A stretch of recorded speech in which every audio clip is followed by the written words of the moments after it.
મુંબઈ અને અમદાવાદ વચ્ચે ભારતના પ્રથમ બુલેટ ટ્રેન કોરિડોરે એક મહત્વપૂર્ણ બાંધકામ સીમાચિહ્ન હાંસલ કર્યો છે, જેમાં 300 કિલોમીટર વાયડક્ટ સફળતાપૂર્વક નિર્માણ થયું છે.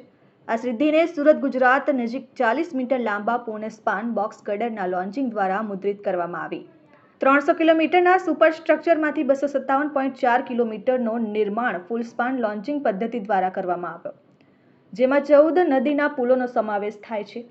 37.8 કિલોમીટરનો ભાગ સ્પાન બાય સ્પાન પદ્ધતિથી, 0.9 કિલોમીટરની સ્ટીલ પુલો, 1.2 કિલોમીટરની પીએસસી પુલો તેમજ 2.7 કિલોમીટરનો ભાગ સ્ટેશન બિલ્ડિંગમાં સમાવેશ થાય છે.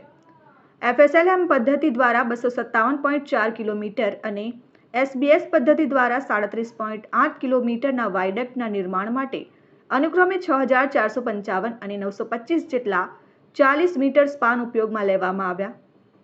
આ પ્રોજેક્ટે સ્થાનિક રીતે ડિઝાઇન અને ઉત્પાદન કરેલા સાધનો જેવા કે સ્ટ્રાડલ કેરિયર્સ, લોન્ચિંગ ગેન્ટ્રીઓ, પુલ ગેન્ટ્રીઓ અને ગાર્ડર ટ્રાન્સપોર્ટરના ઉપયોગને ટેકો આપ્યો છે. આ ભારતીય ઇન્ફ્રાસ્ટ્રક્ચર માટેની એક પહેલ છે, જે જાપાની સરકારના સહયોગ સાથે ઉચ્ચ ગતિ રેલ તકનીકીમાં ભારતની વધતી ક્ષમતાઓને પ્રદર્શિત કરે છે.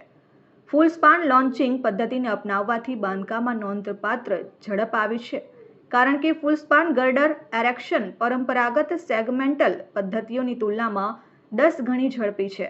દરેક ફૂલ સ્પાન બોક્સ ગર્ડરનું વજન 970 મેટ્રિક ટન છે. સેગમેન્ટલ ગર્ડર્સને ફક્ત તે સ્થાનોએ પસંદગીથી ઉપયોગ કરવામાં આવે છે જ્યાં ફૂલ સ્પાન સ્થાપન શક્ય નથી. નિર્માણ કાર્યને સરળ બનાવવા માટે કોરિડોર પર 27 કાસ્ટિંગ યાર્ડ સ્થાપવામાં આવ્યા છે.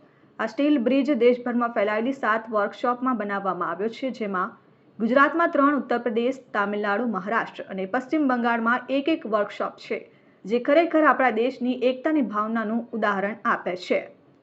ત્યારે મહારાષ્ટ્ર અને ગુજરાતમાં પણ આધુનિક માળખાગત સુવિધાઓ સાથે રોલિંગ સ્ટોક ડેપો તૈયાર થઈ રહ્યા છે.